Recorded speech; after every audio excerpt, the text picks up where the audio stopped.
Over the past 3 videos, we've been trying to get this AMC Eagle running, and by doing so, we've been chasing down what I thought to be fuel issues, which, as we went through the videos, we figured out, or I thought it was the carburetor, but obviously last week I tried that and that didn't fix it. But after reading a bunch of the comments on the last video, thank you for everyone who did drop down some comments. We are gonna go back and check through and make sure that we are in time on the engine and that we have correct ignition. The first thing I did whenever I got this car was I put some new spark plugs in it because the previous owner had pulled them out and he had turned over the engine a few times with a ratchet just to make sure that it wasn't seized. And by doing so, I think he got it out of time. And I never checked that. I just put new plugs in it and said, all right, we're good to go. Today I get to do the fun challenge of messing with this dirty engine bay and seeing if I can figure out how to get it to top dead center and get this engine back into time. And for that, my understanding is you have to pull the number 1 plug, and I don't have a special tool with me, but you can stick your finger in the plug hole and you're waiting for the engine to be turned onto the exhaust stroke, so the piston is headed upward, and so we want it to be at the very top end of that, and there should be down in here somewhere, there should be 2 little marks. When we get the engine back to top dead center, we're going to want to go into that, make sure that it is lined up with the number 1 on the distributor cap. And if it's not, if it's 180 degrees, we need to rotate that, or we could potentially be on the compression stroke instead of the exhaust stroke. But hopefully that lines up. Once this lines up, if so, put the plugs back in order, and then we're good. But before we do that, I did bring the battery back, and I never turned the engine over without the plugs in it after I got it, which after seeing a couple videos, I think that might be a good idea just to make sure that there isn't water in the engine. So I will be pulling all the plugs again. We're gonna turn it over without the plugs in it a couple times, make sure there's nothing in the cylinders themselves, just to get that as a preventative measure out the way. Then we'll put the plugs back in except for the number 1, fix the timing, then we'll see if it'll run, and if it does or doesn't, we still gotta work on some other stuff, because even if it doesn't run right now, I need to get this thing fixed up. So let me pull the plugs and let's get to work. This is also probably a good time to mention that I bought this car to learn to wrench on stuff. I've never worked on anything mechanical before, and so everything that I know is either just coming from the comment section or from other YouTube videos I've watched, but I've never myself worked on anything like this. So I bought this as a figure it out project, so learning as I go. Okay, I already have a little bit of a development. The number 5 plug wire was loose, so that could have been the issue right there. I'm not sure.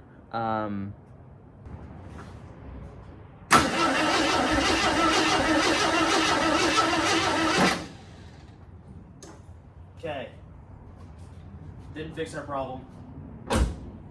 And our battery sounds a little weak. Not fun. But that's a perfect example of why we're going through this, because that's what it sounds like when you try to start it. So let's get further into diagnosing. Wish it would have been an easy fix like that, but obviously it's not. So let's keep going.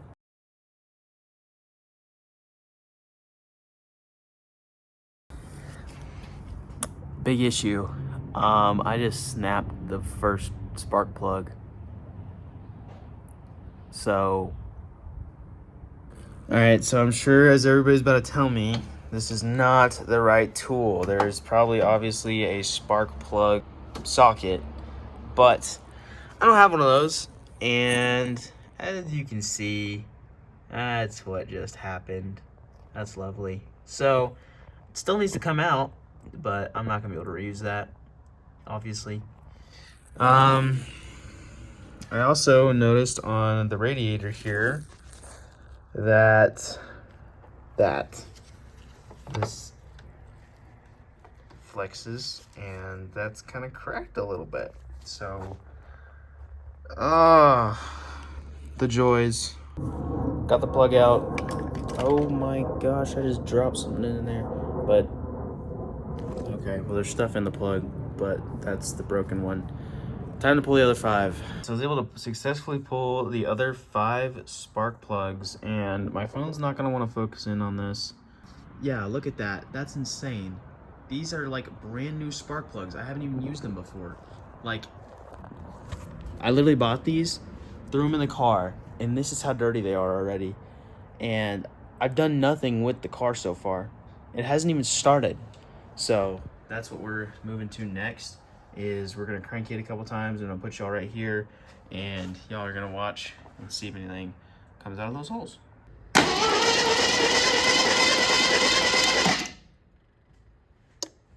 We're looking dry, so that's a good sign, but I'm glad I checked. I don't know if I'm supposed to breathe this stuff, but we're gonna find out.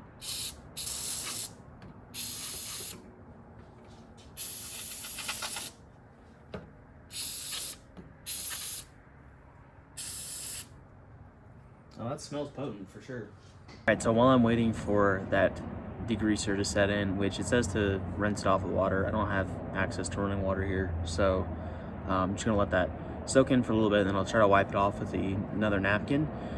So it's not gonna be the cleanest thing ever, but it should clean it up some. While we're waiting for that to set in, I had a call with my dad. He just gave me a call, and I told him I was out here messing with this, and he gave me the good advice to learn what the timing table is on this thing, and I've got no clue. So I think it's better if I don't mess with that today, and try to start getting up under it and assess what needs to be done with the axle, because as far as everything up there goes, I have a part off the carburetor. The carburetor is missing parts inside of it from when I rebuilt it last weekend. So I can't get a new carb yet, but I should be able to get one within the next couple weeks. But since I don't have that, I think that is my actual issue, is the carburetor. And I don't really want to like severely mess myself up by trying to mess with the timing without knowing what I'm doing. We need progress. Any kind of progress, if it's getting it running or getting it closer to driving, which obviously needs to run and drive, but if it'll be better at driving once I get this stuff done, that's obviously going to be an important stop along the way. So just trying to get whatever I can done with the limited time and money I have to put into this thing is really the challenge, but it's the enjoyable part of it. So let's go try to wipe the bay up.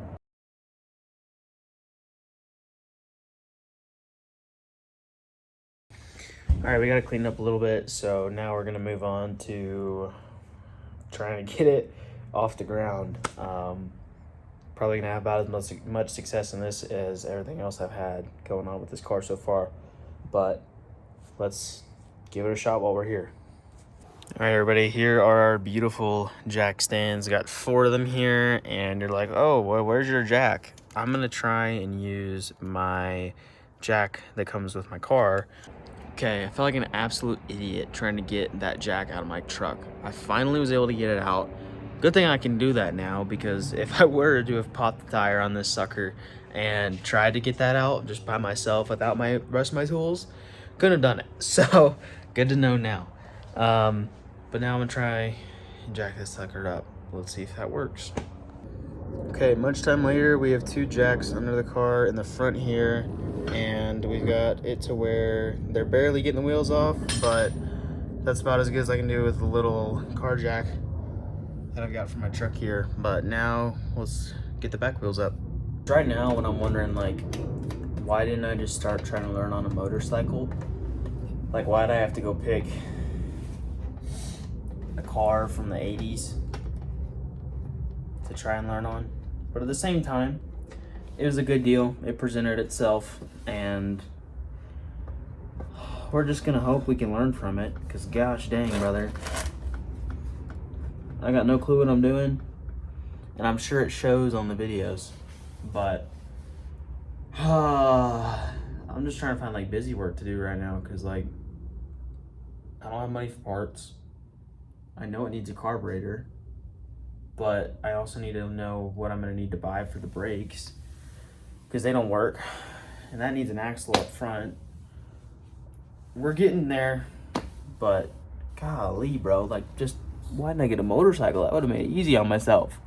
Whew. All right, now about an hour later, we are on 4 jacks. That one's not connected, it's just sitting there still. But This tire's off the ground, this tire's off the ground, that back tire's off the ground, that one's barely off. I think it is, but it's trying to act like it's not. I guess this floor isn't even, maybe? Just putting up jack stands, that took forever. But now it's up, and it's probably not gonna come off them for next month. So let's get to the next part. All right, so here we are under the car, and you can see an axle boot and no axle. There is nothing here. Obviously, if you look to that side, that's what it's supposed to look like. And this side got a big old gap because it needs an axle. So obviously I do need to get the tire off at some point to be able to then get an axle in here.